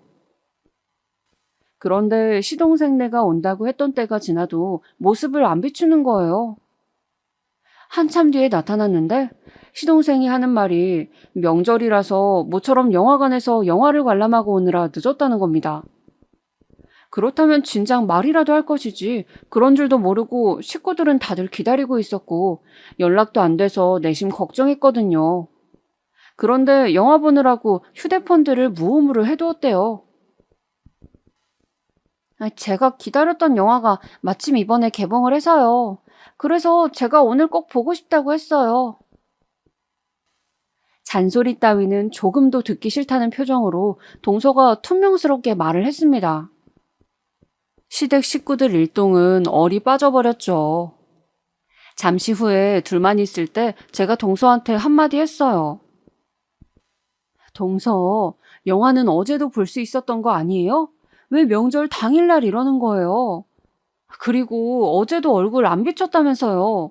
기본 예의를 이렇게 밥 말아먹는 경우가 어디 있냐고요. 제가 영화를 명절 당일에 보든 말든 형님이 무슨 상관이세요? 그리고 명절에 이틀이고 3일이고 제가 다 시댁에 와야 하나요? 오늘만 왔으면 됐죠. 아니, 제 말은 어차피 동서는 친정도 없어서 따로 갈 데도 없는데 일정을 꼭 이렇게 했어야 했냐는 말이에요. 제 말이 끝나기가 무섭게 동서가 몸을 휙 돌리더니 휴대폰이랑 겉옷을 챙기더라고요. 저는 황당해서 그 모습을 바라보고 있었고 동서가 집 밖으로 나가버리니까는 모두가 어리둥절했습니다. 뒤늦게 동서가 사라진 걸 알게 된 시동생이 귀찮다는 얼굴로 집 밖으로 따라 나갔다가 나중에 돌아와서는 저에게 삿대질을 하면서 화를 냈습니다. 형수님, 말씀 그렇게 하시는 거 아니죠? 네? 갑자기 저한테 왜 이러세요? 시침이 떼지 마세요. 제 와이프한테 형수님이 뭐라고 그러셨어요? 명절에 갈 친정집도 없는 주제에 까불지 말라고 하셨다면서요. 저는 그런 식으로 말을 한 적이 없건만 동서가 이상하게 와전을 시켜놨더라고요. 삽시간에 시동생은 목에 핏대를 세워가며 저한테 소리를 질렀고 모두가 깜짝 놀라서 일단 시동생을 말려댔습니다. 볼썽사납게 자기 형수한테 뭐 하는 짓이냐며 다들 한마디씩 나무랐습니다. 그랬더니 시동생이 저를 비웃는 얼굴로 이렇게 말을 하는 것이 아니겠어요? 뻔하지. 여자들의 시기 질투. 자기보다 어린 여자를 그렇게나 시샘하고 싶으셨어요? 그래서 일부러 제 와이프 괴롭히신 거죠? 저는 맹세코 동서가 저보다 어리다고 시샘하지 않았습니다. 제가 많은 나이도 아니었고 따지고 보면 일찍 결혼한 편이었으니 어린 축에 속하는 나이였고요. 동서랑은 꼴랑 2살 차이였던 것을요. 저는 그 앞에서 헛웃음만 쳐댔습니다. 어째서 시댁 식구들이 시동생을 두고 상종 안 하는 쪽이 마음 편하다고 하는지 비로소 여실히 알 것만 같아서였죠. 어떻게 하면 생각이 그런 식으로 튈 수 있는지 너무 신기할 정도였어요. 여자들의 시기 질투라고 판단하다니 어불성설이었습니다. 아무튼 그 별거 아닌 소란으로 명절 당일날의 풍경은 망쳐졌고 분위기는 엉망이 되었습니다. 그리고 남편이 화가 머리 끝까지 나버렸습니다. 시동생한테 제대로 으름장을 놓더라고요. 네가 감히 내 와이프한테 그딴 식으로 굴어? 야, 너 진짜 한 번만 더 네 형수한테 함부로 행동하면 가만 안 둔다. 내가 너 진짜 죽사발 내버릴 거니까 그런 줄 알라고. 너 내가 분명히 경고했어. 남편이 웬일로 눈이 막 돌아가서 뭐라고 하니까 그 앞에서 시동생이 심각한 상황이라는 걸 알았는지 조용해졌습니다. 이 싸가지 없고 경우도 없는 부부가 앞으로 어떻게 살든 말든 저는 되도록이면 관여를 안 하겠다는 작정이었어요. 그런데 사람 일이 마음먹은 대로 흘러가던가요? 절대 아니더군요. 명절 당일날 분위기를 망치고 떠났던 그 2사람. 그로부터 바로 얼마 지나지 않았을 때 시댁으로 들어가서 살게 되었습니다. 이게 어찌된 황당한 영문인고 하니 원래는 그 2사람이 시동생의 자취방에서 더 살 생각이었대요. 계약 연장을 한 다음에 일단 더 살다가 마땅한 신혼집을 구해서 그곳으로 떠날 계획이었다는 겁니다. 그런데 그 집주인이 다른 세입자를 받고 싶다면서 계약 만료가 되면 나가라고 통보를 해왔다네요. 아니 그런데 다른 집을 새로 구하는 게 아니라 왜 아버님 어머님 댁으로 들어가서 산다는 거야? 또 무슨 사정이라도 얽힌 거야? 아니면 혹시 2분께서 댁으로 들어와 살라고 그렇게 말씀을 하신 건가? 제가 영문을 몰라서 남편에게 묻자 남편은 깊은 한숨을 내쉬었습니다. 그 반응에서 벌써 심상치 않은 내막이 깃들어 있음을 직감할 수 있었죠. 새로 집을 구하기에는 돈이 없대. 뭐? 사지 멀쩡한 젊은 사람 둘이 살면서 어떻게 돈이 그 정도까지 없을 수가 있어? 재수 씨의 카드 빚을 갚느라고 돈이 좀 나갔다나 봐. 동서한테 카드 빚이 있었다고? 그런데 동서가 딱 봐도 돈 나갈 구석이 없어 보이는데 웬 카드 빚이 그렇게 있었을까?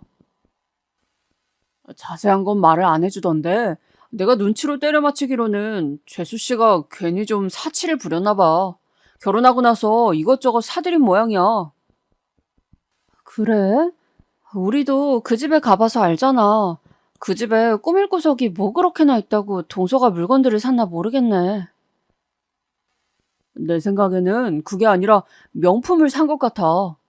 명품 가방, 명품 화장품, 명품 옷 이런 거 있지? 그런 걸 재수 씨가 카드로 긁은 것 같더라고. 뭐? 미쳤어, 미쳤어. 아니, 어쩐지 저번에 봤을 때 동서가 가방은 안 가져오고 자기 지갑만 들고 있던데 그거 보니까 명품이더라고. 지갑은 명품이라도 크게 안 비싸니까 그러려니 했는데 다른 것들도 같이 샀다면 그건 문제지. 지갑 브랜드를 보니까 대략 80만 원은 줬겠구만. 그런 브랜드로 가방을 사자면 하나에 500만 원은 우습게 넘기는 금액인데 몇 개만 질러도 수천만 원 단위야. 어휴, 그러니까 큰일이 난 거지. 구매 가격은 비싼데 중고로 되팔려니까 말도 안 되는 적은 금액이 나온다는 등 그런 얘기가 들려온 걸로 봐서는 재수 씨가 명품을 여러 개 사들였다가 사달이 난 건 아무래도 맞아. 그래서 지금 돈이 수중에 하나도 없고 당장 그 집에서는 나와야 되는 상황이니까 아버지랑 어머니가 그냥 들어오라고 하셨나 봐. 전말을 듣는 것만으로도 머리가 다 지끈거리더군요. 그냥 싸가지가 없고 경우가 없는 게 아니라 세상 물정에 대한 감각까지 없었나 보더라고요. 그런 동서도 대단했고 뒤늦게 카드값이 청구되는 걸 보고 거품 물었다는 시동생 쪽도 대단했습니다. 어쩜 이런 부부가 탄생하였는지요. 그 후로 시동생과 동서는 시댁에 들어가 살게 되었습니다. 동서는 케이블 방송의 하청 사무실에서 광고 섭외 일을 했어요. 동서가 받았던 급여의 정확한 금액은 제가 몰랐지만 대략적으로 기본급이 100만 원 수준이었고 섭외를 따내면 건수마다 추가로 돈이 붙는 거라고 들었습니다. 그러니까 다달이 100만 원을 벌 때도 있고 200만 원을 벌 때도 있고 편차가 심했다는 것이죠. 가장 중요한 대목은 그 직장이 정규직이 아니었다는 것 같네요. 그렇다고 계약직도 아니었어요. 왜냐하면 프리랜서 고용 형태라서 언제든지 자기가 하루아침에 그만둘 수 있다는 장점과 언제든지 하루아침에 바로 잘릴 수 있다는 단점을 모두 안고 있었습니다. 동서는 오전 10시부터 4시까지 6시간씩 일한다고 하였어요. 이런 것들도 전부 동서가 시댁에 들어가고 나서부터 알게 되었습니다. 그전에는 동서가 정확히 무슨 일을 하는지도 몰랐으니까요. 참고로 시동생은 원래 월급 230만 원 정도를 받다가 결혼 직전에 이직에 성공해서 월급이 280만 원 수준이었습니다. 추가로 수당이 붙으면 300만 원 정도 들어온다고 하더라고요. 그렇다면 두 사람이 합쳐서 최소로 잡아도 얼추 매달 400은 벌리는 셈이었는데 말이죠. 문제는 동서가 결혼 전까지 모아둔 돈이 한 푼도 없었다는 사실이에요. 또한 시동생은 결혼하면서 침대를 새로 사고 장롱도 새로 사고 동서 쓰라고 화장대도 들여놔주고 소파까지 큰 걸로 바꾸고 이런 것들을 하면서 돈을 꽤 지출했습니다. 어차피 월세집에서 짧게 살 거면 그런 것들은 지금 바꾸지 말고 나중에 정식 신혼집으로 들어갈 때 구매하라고 다들 충고했었지만 시동생은 안 들어먹었어요. 본인만 손해였죠. 시댁에 들어가면서 소파 같은 거 뇌물단지가 되어서 중고로 팔아버렸거든요. 싼 값에 후려쳐서 말입니다. 이런 상황 속에서 동서가 결혼한 뒤로 지출한 금액이 반년 사이에만 3천만 원을 넘겼대요. 제가 그 숫자를 듣고 너무나도 어이가 없어서 두 사람이 시댁으로 합가한 뒤 처음 방문했을 때 동서한테 넌지시 물어봤습니다. 도대체 왜 무슨 이유로 갑자기 명품을 산 거냐고요. 그랬더니 뾰로통한 표정으로 이렇게 대답하더군요. 결혼하면 다들 이 정도는 하고 사는 줄 알았죠. 저도 샤넬백 하나 가져보고 싶었어요. 다들 하나씩 있는데 저만 왜 못 가져요? 그건 불공평하잖아요. 동서 나이에 샤넬백 있는 사람 내가 생각하기로는 몇 안 될 건데요? 나는 동서를 생각하고 존중해서 말을 안 놓는 것뿐이지 동서는 나의 손 아랫사람일 뿐더러 나이가 상당히 어린 편이에요. 그 나이에 뭘 그렇게 사치를 하고 싶어 한 거예요? 결혼하기 전에는 어차피 명품이 없었잖아요. 그러니까 결혼하고 나서는 갖고 싶었던 거죠. 형님은 명품 가방 있으시잖아요. 그건 내가 산 게 아니라 결혼 선물로 받은 거예요. 저는 아무도 명품 가방을 저한테 선물로 안 주던데요. 그래서 결혼한 기념으로 제가 저한테 선물해 준 거예요. 아주 또박또박 말을 해대는데 도저히 길게 상대하고 싶지가 않더라고요. 시댁에 딱 오자마자 어딘가 어두워 보이는 시부모님의 표정을 보고 나서 제가 동서한테 한마디 잔소리는 해놔야겠다 싶어서 대화를 청한 것이었는데 동서는 나를 세운 채 저에게 묘한 벽을 쳐댔습니다. 아버님하고 어머님께는 정말 죄송하지만 솔직히 말해서 나는 동서를 상대하고 싶지도 않아. 그런데 앞으로 동서네한테 일이 생기면 결국은 우리 부부한테도 불똥이 튀는 구조가 될 텐데 정말 막막하네. 얼른 정신을 차리고 마음가짐을 좀 달리했으면 좋겠는데. 동서만 생각하면 한숨이 저절로 흘러나왔습니다. 시댁에 들어가서 살게 된 이후로 시동생과 동서는 뭔가 사이도 안 좋아진 것 같았어요.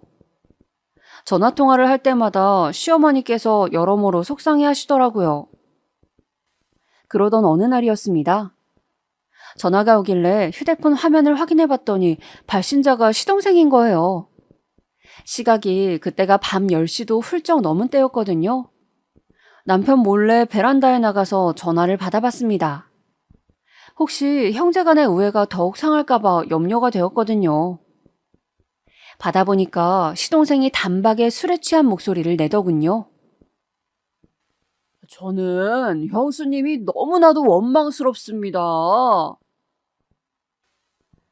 그러더니 제가 원망스럽다고 했어요. 제가 많이 밉고 본인이 불행한 일상을 지금 살고 있는 것에 원인 제공을 한 사람이 바로 저라고 했습니다. 너무 어이가 없고 갑작스럽기도 해서 제가 도대체 무슨 잘못을 했냐고 시동생한테 물어봤죠. 그랬더니만 돌아온 답변이 제가 형수님 때문에 아무 여자나 급하게 만나서 결혼했잖아요. 예? 형수님이 그때 그 예쁜 친구만 소개시켜줬어도 제가 지금 이렇게까지 힘들게 살진 않았습니다. 와, 이런 세상에나. 시동생은 제 결혼식장에서 봤던 저의 친구를 아직도 입에 올리고 있었던 것입니다. 저한테 그 친구는 지금 뭐 하고 지내냐고 물어오는 것에서 시동생이 농담을 하고 있던 게 아니라는 걸 알 수 있었어요. 그때 결혼식장에서 딱 한 번 본 것 가지고 병적으로 집착하는 게 이상했습니다. 이러니까 다들 시동생이 이상한 기질이 있고 특이하다고 여기는 것이었죠. 제 친구 걔요. 지금 남자친구 있어요. 결혼할 사이라고 들었어요. 저는 지금 농담하는 것도 거짓말하는 것도 아니에요. 정말이에요. 그러니까 걔는 잊으세요. 어차피 될 인연도 아니었잖아요. 형수님, 그렇게 쉽게 말씀하시는 거 아닙니다. 제가 그때 그 예쁜 친구를 만나나 봤으면 억울하지는 않았고 이렇게 한이 되지는 않았을 텐데요. 따로 만나보질 못했으니 제가 두고두고 아쉬워서 미쳐버릴 것 같습니다. 이미 버스는 떠나갔다는 표현도 안 맞았어요. 이거는 떡줄 사람은 생각도 안 했다는 표현이 정확했습니다. 시동생 혼자서 북치고 장구치고 있었던 것이죠. 시동생의 뒤끝이 생각보다 심각하다는 감상을 저는 품게 되었고 내심 동서와의 관계가 점점 어그러지는 건 아닐까. 시동생이 너무 독특한 사람이고 동서는 만만치 않은 성격의 소유자였으니 두 사람이 융합되는 그림을 그리기란 어려웠습니다. 나쁜 예감은 언제나 들어맞는다는 상투적인 말이 있죠. 딱 그대로였어요. 저희 부부가 아이를 키우면서 보통의 가정이 성장해가는 모습으로 시부모님을 기쁘게 만들었다면 시동생 부부는 뭐 하나 괜찮은 구석이 없는 모습으로 시부모님을 골치 아프게 만들었습니다. 부부 사이라도 한 쌍의 인꼬 같았다면 차라리 괜찮았을 거라고 시부모님이 말씀하셨어요. 두 사람의 관계도 별로이니까 시부모님께서는 갈수록 탐탁지 않아지셨던 겁니다. 설상가상으로 시동생의 회사에 일이 생겨서 한창 바쁘고 정신없이 시동생이 바깥 생활을 할 때 동서는 직장을 잃었습니다. 처음에는 갑작스럽게 잘린 줄로만 알았는데 듣고 보니까 그게 아니라 동서가 자기 팀의 상사랑 싸우고서 홧김에 일을 그만둔 것 같더라고요. 내가 걔 때문에 진짜 못 산다, 못 살아. 둘이 썩어져서 지들끼리 지지고 볶고 살든지 아무렇게나 두고 싶다가도 그래도 내 아들 어떻게든 건사를 해야 하는데 작은 며느리만 없어도 한결 나을 것 같은데 내가 자꾸 이런 모난 생각을 하게 되네. 내 눈에는 걔가 어여뻐 보이는 구석이 단 한 개도 없다. 시어머니께서 저에게 이런 하소연을 하실 때 저는 차마 뭐라고 드릴 말씀이 없었습니다. 제가 함부로 무슨 말을 얹을 수가 있었겠나요? 시동생은 나는 힘들게 일하는데 너는 집에서 놀아? 이 생각으로 동서의 존재를 짜증스럽게 여기기 시작하였습니다. 그런 때의 동서는 다시 일자리 구하기도 귀찮고 힘든데 내가 시집살이까지 해야 돼? 라는 생각으로 속에 불만을 품고 있었죠. 시부모님께서 동서에게 과한 시집살이를 시킨 건 아니었던 것 같아요. 사실 이건 시부모님의 주장이기 때문에 저는 어디까지가 진실인지는 알지 못합니다만 정황상 동서가 고된 시집살이를 당했던 것 같지는 않네요. 하지만 어쨌든 간에 직장을 잃은 뒤론 시부모님의 수발을 들면서 시댁에서 이것저것 오만 집안일을 동서가 하게 된 것은 분명한 사실입니다. 저도 시댁에 들렀을 때 그런 기류를 느끼기도 하였고요. 특히 시어머니께서 동서를 바라보는 시선이 결코 곱지 않으셨습니다. 마치 고슴도치처럼 늘 나를 세우고 지냈던 동서는 그런 어머니의 날카로운 시선에 찔려가면서 자신의 가시를 잃고 있었습니다. 요컨대 점차 주눅들어 보였다는 것이에요. 자기 친정도 없고 딱히 마음 터놓고 지내는 친구도 없다고 그러고 현실 파악도 못하고 카드빚 냈다가 시댁에 들어오게 되었고 직장 잃은 후에 시어머니 아래에서 눈칫밥을 먹는 상황이었으니 그 위치에서라면 누구라도 주눅들 수밖에 없었을 거예요.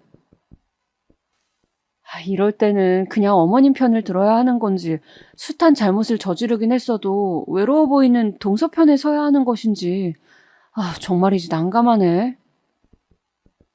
저는 그 가운데서 이러지도 저러지도 못하면서 지냈습니다. 분위기가 안 좋아지면 저희 어린 아들을 이용해서 애써 공기도 바꿔보고 그랬어요. 제가 본 것은 극히 단면이었을 뿐 그 안을 들여다보면 더한 속사정들이 분명 있었을 것입니다. 그러니까 제가 그 엄청난 장면을 목격하게 된 것이었겠죠. 이 장면을 제가 목격하지 않았다면, 그리고 만약에 모른 척을 하였다면 상황이 끝내 달라졌을지 어땠을지 저는 이런 고민 속에서 괴로움을 앓고 있네요. 그 장면은 바로 제가 시댁에 여느 때처럼 방문하였을 때 보게 되었습니다. 거실에서 넓게 상을 펴놓고 TV를 보면서 다들 백숙을 뜯어먹는 자리였죠. 그런데 시어머니께서 자꾸 동서한테 심부름을 시키시더라고요. 가서 물 한 컵 찬 걸로다가 새로 떠와. 냉장고에서 오이지통 꺼내와라. 후식으로 저번에 먹고 남은 포도를 먹을까 하는데 그거 얼마나 남아있나? 네가 지금 가서 보고 와라. 시어머니께서 동서한테 자꾸 이것저것 주문을 하셔서 식사를 하다가 한번 자리를 일어날까 말까 하는 게 정상이거늘 동서는 제가 횟수를 센 것만 해도 5번을 일어나서 부엌에 들락날락 하였습니다. 그런데 시아버지와 시동생은 이것을 아무렇지 않게 여기면서 너무나도 자연스럽게 그냥 있는 거예요. 남편은 저희 아들 밥을 먹이고 챙기느라 정신이 없었고요. 저만 그 모습을 심각하게 받아들였습니다. 무엇보다 시어머니께서 자꾸 퉁명스레 명령조로 말씀을 하셨고 그걸 따르는 동서의 표정은 그늘져 보였거든요. 식사가 거의 끝나갈 무렵에도 시어머니께서는 당신의 밥 공기를 동서에게 내미시면서 또 주문을 하셨습니다. 여기다가 누룽지 한 국자 더 퍼와라. 그러자 동서가 대답 한마디 없이 입을 꾹 담은 모양새로 그 밥 공기를 들고 자리에서 일어났습니다. 부엌으로 향하는 그 뒷모습이 왠지 측은해 보여서 저는 자리에서 일어나 그 뒤를 조용히 따라갔어요. 뒷정리 다 마치고 근처에 카페나 같이 가자고 그래 볼까? 이런 생각이나 하면서 동서를 따라갔는데 바로 그 순간에 봐선 안 될 장면을 목격하고 만 것입니다. 냄비에서 누룽지를 한 국자 퍼낸 동서가 갑자기 가래침을 그 안에다가 뱉더니 수저로 비벼서 안으로다가 가래침을 감추더라고요. 제가 깜짝 놀라서 손으로 입을 틀어막고 있는데 만행을 저지른 동서가 등을 돌리다가 저를 보고는 그대로 얼어붙었습니다. 형님, 언제부터 거기에 계셨어요? 동서 지금 미쳤어? 무슨 짓을 저지른 줄 알아? 확 반말이 튀어나갔어요.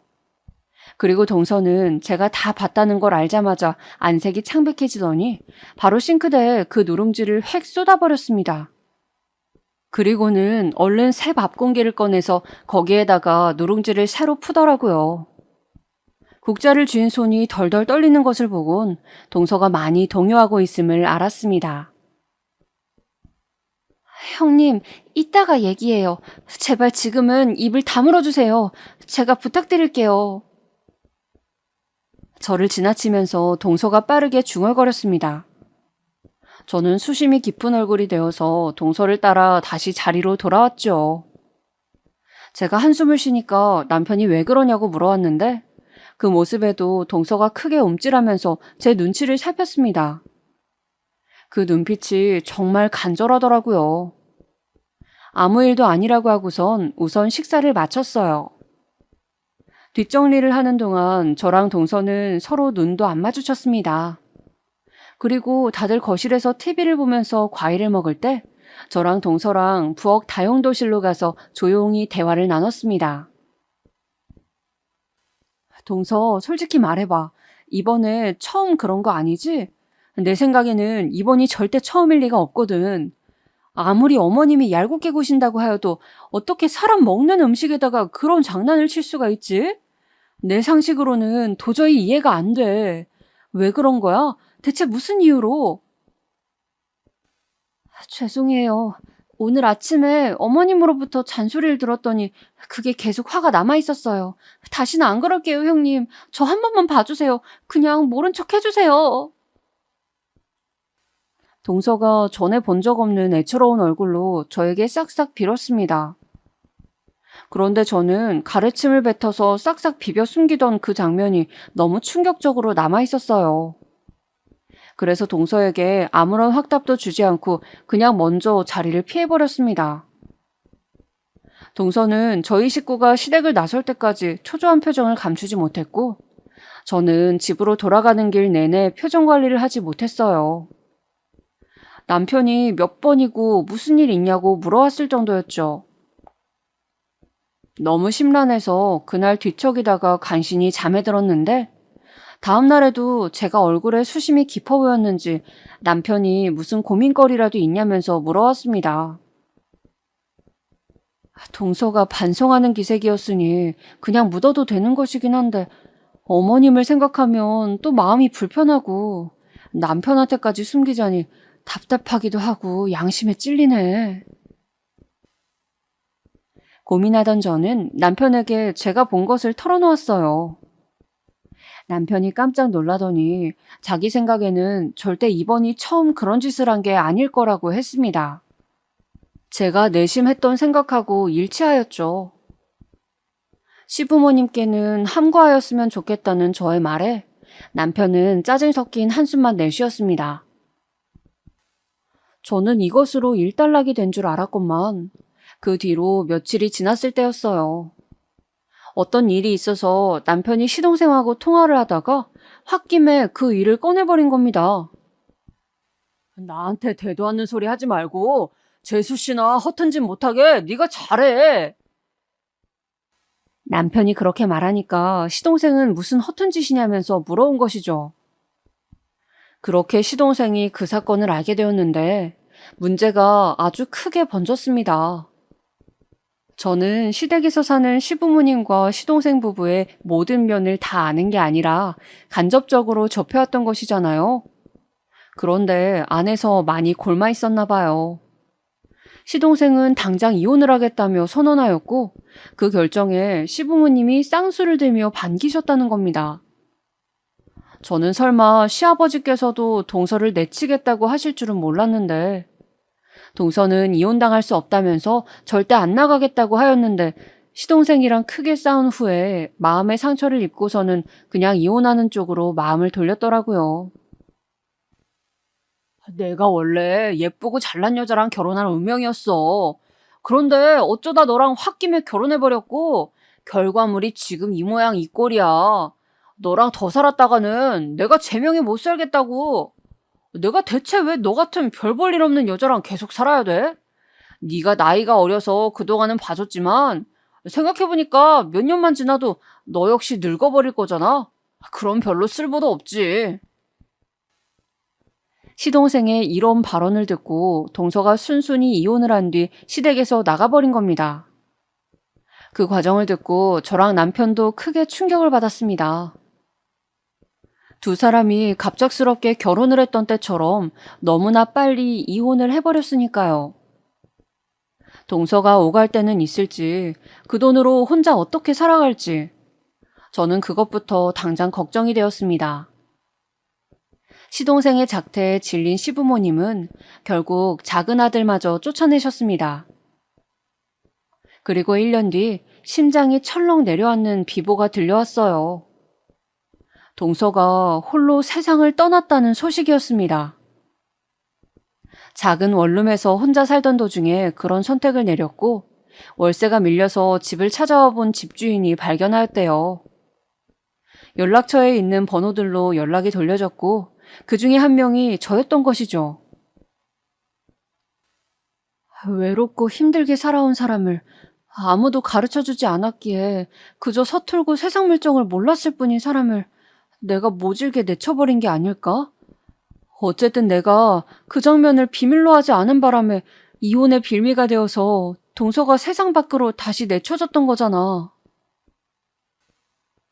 그리고 저는 말로 설명하기 어려운 죄책감에 휩싸이게 되었습니다. 애써 동서는 젊으니까 알아서 새로이 인생을 시작하겠지 하면서 생각하려 했던 것들이 모두 저 스스로 편하자고 그래왔던 것만 같아서 마음이 너무 복잡해요. 계속 이 죄책감 때문에 미치겠는데 어쩌면 좋을까요?